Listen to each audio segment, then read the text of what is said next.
اکثر ماں باپ اپنے نوزائیدہ بچوں کو رسول کریم صلی اللہ علیہ وسلم کے پاس لاتے اور آپ صلی اللہ علیہ وسلم بچے کے سر پر ہاتھ پھیرا کرتے تھے۔ الرجال نے مسلمہ کذاب کو مشورہ دیا کہ وہ بھی نوزائیدہ بچوں کے سروں پر ہاتھ پھیرا کرے۔ مسلمہ کو یہ بات اچھی لگی، اس نے کئی نوزائیدہ بچوں اور بچیوں کے سروں پر ہاتھ پھیرا۔ مورخوں نے لکھا ہے کہ یہ بچے جب سن بلوغت میں داخل ہوئے تو ان کے سروں کے بال اس طرح جھڑ گئے کہ کسی مرد یا عورت کے سر پر ایک بھی بال نہ رہا۔ اس وقت تک مسلمہ کو مرے ہوئے زمانہ گزر گیا تھا۔ اس دوران ایک عورت نے بھی نبوت کا دعویٰ کیا۔ اس کا نام سجہ تھا۔ وہ الحارث کی بیٹی تھی۔ اسے ام صادرہ بھی کہا جاتا تھا۔ اس کی ماں عراق کے ایک قبیلے سے تھی اور باپ بنو یربوع سے تعلق رکھتا تھا۔ الحارث اپنے قبیلے کا سردار تھا۔ سجہ بچپن سے خودسر اور آزاد خیال تھی۔ وہ چونکہ سرداروں کے خاندان میں جنی پلی تھی، اس لیے دوسروں پر حکم چلانا اس کی سرشت میں شامل تھا۔ وہ غیر معمولی طور پر ذہین اور عقل مند نکلی۔ ایک دو مورخوں نے لکھا ہے کہ یہ غیب دان بھی تھی اور وہ آنے والے وقت کو قبل از وقت جان لیتی تھی۔ اس کے متعلق اختلاف رائے بھی پایا جاتا ہے، لیکن یہ بات سب نے متفقہ طور پر کہی ہے کہ سجہ قدرتی طور پر شاعرہ تھی، ہر بات منظوم کرتی تھی۔ اس کی زبان میں چاشنی تھی۔ اس کی ماں کا قبیلہ عیسائی تھا، اس لیے سجہ نے بھی عیسائیت کو ہی پسند کیا۔ سجہ کے کانوں میں یہ خبریں پڑیں کہ طلحہ اور مسلمہ نے بھی نبوت کا دعویٰ کیا ہے اور لوگ ان کی بیعت کر رہے ہیں، تو اس نے بھی نبوت کا دعویٰ کر دیا۔ وہ جوان ہو چکی تھی۔ خدا نے اسے دیگر اوصاف کے علاوہ حسن بھی دیا تھا۔ اس کے سراپا اور چہرے پر ایسا تاثر تھا کہ لوگ اس سے مسحور ہو کر اسے نبی مان لیتے تھے۔ بہت سے لوگ اس کی شاعری سے متاثر ہوئے۔ وہ صرف نبی بن کے کہیں بیٹھنا نہیں چاہتی تھی، اس نے اپنے پیروکاروں کی ایک فوج تیار کر لی اور بنی تمیم کے ہاں جا پہنچی۔ ان قبائل کے جو سردار تھے وہ رسول اکرم صلی اللہ علیہ وسلم کے مقرر کیے ہوئے تھے۔ یہ تھے زبرقان بن بدر، قیس بن عاصم، وکی بن مالک اور مالک بن نویرہ۔ سجہ نے مالک بن نویرہ کو اپنے پاس بلایا اور اس سے کہا کہ وہ مدینہ کو تہ تیگ کرنے آئی ہے اور بنی تمیم اس کا ساتھ دیں۔ مالک بن نویرہ نے اسے بتایا کہ کئی قبیلے اسے پسند نہیں کرتے، پہلے انہیں زیر کرنا ضروری ہے۔ سجہ زیر کرنے کا مطلب کچھ اور سمجھتی تھی۔ اس کے پاس اچھا خاصا لشکر تھا۔ مالک نے اس میں اپنی فوج شامل کر دی اور قبیلوں کی بستیوں پر حملہ آور ہوئے۔ قبیلے ان کے آگے ہتھیار ڈالتے چلے گئے، لیکن سجہ نے انہیں یہ کہنے کے بجائے کہ اسے نبی مانے، ان کے گھر لوٹ لیے اور ان کے مویشی چھین لیے۔ اس مال غنیمت سے اس کا لشکر بہت خوش ہوا۔ اس کی لوٹ مار کی شہرت دور دور تک پھیل گئی۔ سجہ ایک مقام نباچ پہنچی اور اس علاقے کی بستیوں میں لوٹ مار شروع کر دی، لیکن یہ قبیلے متحد ہو گئے اور سجہ کو شکست ہوئی۔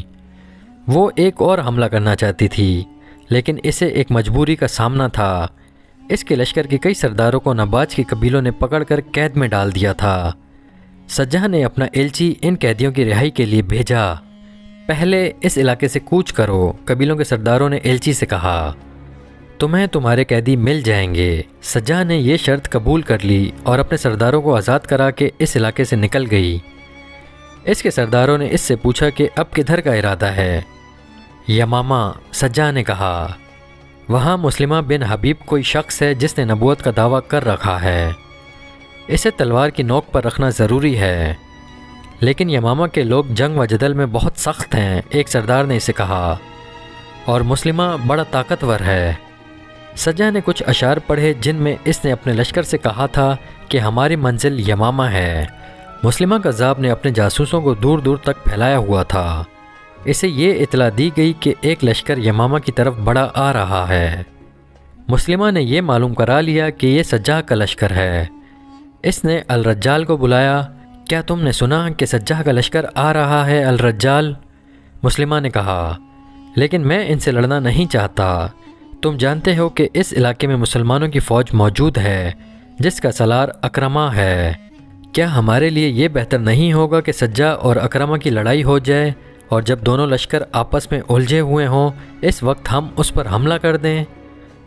اگر ان کی ٹکر نہ ہوئی تو تم کیا کرو گے؟ الرجال نے کہا، پھر میں سجہ کے ساتھ دوستی کا معاہدہ کروں گا۔ مسلمہ نے کہا، صورت وہی پیدا ہو گئی۔ سجا اور اکرمہ رضی اللہ تعالیٰ عنہ کی فوجیں ایک دوسرے سے بے خبر رہیں اور سجا یمامہ کے بالکل قریب آ گئی۔ مسلمہ نے اپنا ایک ایلچی سجا کے پاس اس پیغام کے ساتھ بھیجا کہ سجا اس سے ملنے اس کے پاس آئے تاکہ دوستی کا معاہدہ کیا جا سکے۔ سجا نے جواب بھیجا کہ وہ آ رہی ہے، لیکن مسلمہ کو قبل از وقت اطلاع مل گئی کہ سجا اپنے لشکر کو ساتھ لا رہی ہے۔ اس نے سجا کو پیغام بھیجا کہ لشکر کو ساتھ لانے سے میں یہ سمجھوں گا کہ تم دوستی کی نیت سے نہیں آ رہی۔ زیادہ سے زیادہ یہ کر سکتی ہو کہ اپنے چند ایک محافظوں کو ساتھ لے آؤ۔ یا رسول، مسلمہ کے ایک درباری نے اسے کہا، سنا ہے کہ سجا کا لشکر اتنا بڑا ہے کہ یمامہ کی وہ اینٹ سے اینٹ بجا دے گا، اور یہ بھی سنا ہے، ایک اور نے کہا، وہ قتل و غارت کر کے اور لوٹ مار کر کے آگے چلی جاتی ہے، اس سے وہی محفوظ رہتا ہے جو اس کی نبوت کو تسلیم کر لیتا ہے۔ کیا تم مجھے ڈرا رہے ہو؟ مسلمہ نے پوچھا۔ کیا تم یہ مشورہ دینا چاہتے ہو کہ میں اپنی نبوت سے دستبردار ہو کر اس کی نبوت کو تسلیم کر لوں؟ نہیں اللہ کے رسول، اسے جواب ملا، ہمارا مطلب احتیاط سے ہے، وہ کوئی اپنا ہاتھ نہ دکھا جائے۔ مسلمہ نے کہکا لگایا اور کہا، تم شاید میری صورت دیکھ کر مشورے دے رہے ہو، کیا تم مجھے کوئی ایسی عورت دکھا سکتے ہو جو میرے پاس آئی ہو اور میری گرویدہ نہ ہو گئی ہو؟ سجا کو آنے دو، وہ آئے گی، جائے گی نہیں، اور وہ زندہ بھی رہے گی۔ وہ آ گئی اور وہ لشکر کے بغیر آئی۔ یمامہ کے لوگوں نے اسے دیکھا اور آوازیں سنائی دیں۔ اتنی خوبصورت عورت پہلے کبھی نہیں دیکھی تھی۔ اگر نبوت حسن پر ملتی ہے تو اس عورت کو نبوت مل سکتی ہے۔ اس کے ساتھ 40 محافظ تھے جو اعلیٰ نسل کے گھوڑوں پر سوار تھے۔ ایک سے ایک خوبصورت جوان تھا، کمر سے تلواریں لٹک رہی تھیں اور ان کے ہاتھوں میں برچھیاں تھیں۔ سجا جب قلعے کے دروازے پر پہنچی تو دروازہ بند تھا۔ اسے دیکھ کر بھی کسی نے دروازہ نہ کھولا۔ کیا ایسا آدمی خدا کا رسول ہو سکتا ہے جو مہمان کو بلا کر دروازہ بند رکھتا ہے؟ سجا نے بلند آواز سے کہا، کیا وہ نہیں جانتا کہ وہ اس عورت کی توہین کر رہا ہے جسے خدا نے نبوت عطا کی ہے؟ معزز مہمان، قلعے کے اوپر سے آواز آئی، تم پر سلامتی ہو، ہمارے رسول نے کہا ہے کہ محافظ باہر رہیں اور مہمان اندر آ جائے۔ دروازہ کھول دو۔ سجا نے دلیری سے کہا اور اپنے محافظوں سے کہا، تم سب قلعے سے دور چلے جاؤ، لیکن ہم ایک اجنبی پر کیسے اعتبار کر سکتے ہیں؟ محافظ دستے کے سردار نے کہا، اگر سورج غروب ہونے تک میں واپس نہ آئی تو اس قلعے کو ملبے کا ڈھیر بنا دینا۔ سجا نے کہا، اور اس شہر کے ایک بچے کو بھی زندہ نہ چھوڑنا۔ میری لاش کو مسلمہ اور اس کے خون سے نہلا کر یہیں دفن کر دینا، لیکن مجھے یقین ہے کہ میں قلعے سے کچھ لے کر نکلوں گی۔ محافظ چلے گئے اور دروازہ کھل گیا، مگر اس کے استقبال کے لیے مسلمہ موجود نہیں تھا۔ اس کے حکم پر دروازے پر کھڑے 2 گھوڑ سوار اسے قلعے کے صحن میں لے گئے، جہاں ایک چوکور خیمہ نصب تھا۔ اس کے ارد گرد درخت اور پودے تھے اور نیچے گھاس تھی۔ سجا کو خیمے میں داخل کر دیا گیا۔ اندر کی سجاوٹ نے اسے مسحور کر دیا، مگر مسلمہ وہاں نہیں تھا۔ وہ بیٹھ گئی۔ تھوڑی دیر بعد مسلمہ خیمے میں داخل ہوا۔ سجا نے اسے دیکھا تو اس کے ہونٹوں پر مسکراہٹ آ گئی۔ اس مسکراہٹ میں تمسخر تھا۔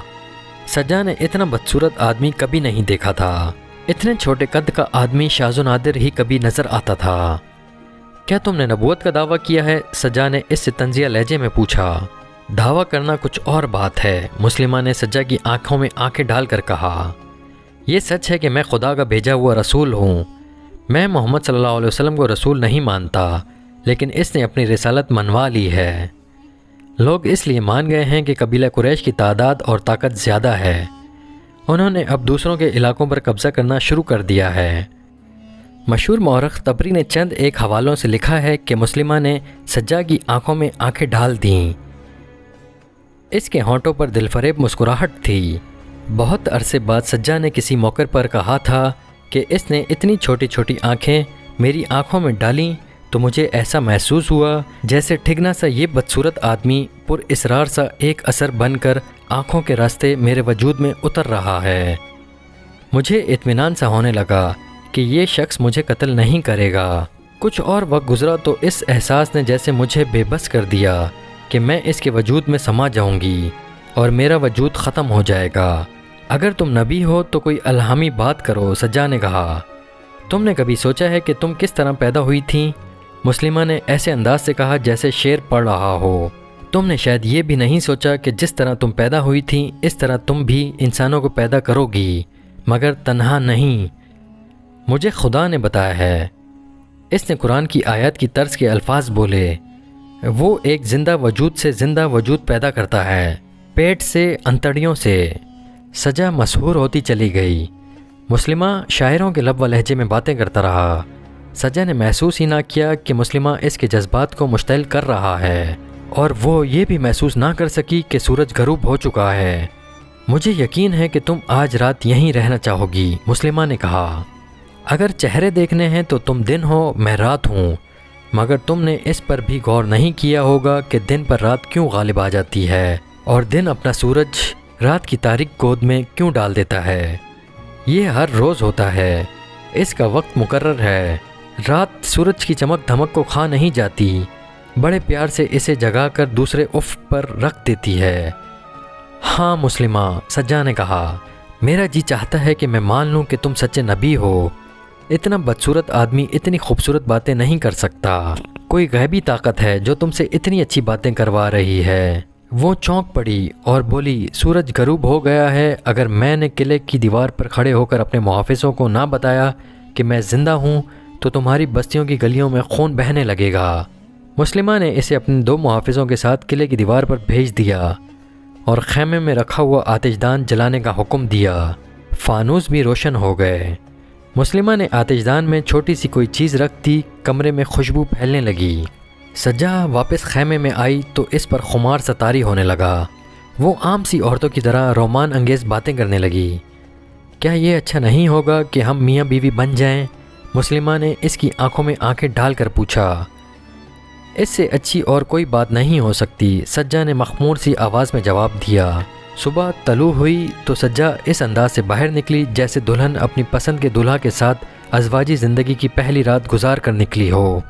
قلعے میں شادیانے بجنے لگے۔ سجا کے لشکر تک یہ خبر پہنچی کہ سجا نے مسلمہ کے ساتھ شادی کر لی ہے۔ یہ شادی اسلام کے لیے بہت بڑا خطرہ بن گئی۔ ارتداد کے 2 لشکر متحد ہو گئے، لیکن یہ اتحاد جلدی بکھر گیا کیونکہ مسلمہ نے سجا کو دھوکہ دیا اور وہ دل برداشتہ ہو کر عراق اپنے قبیلے چلی گئی۔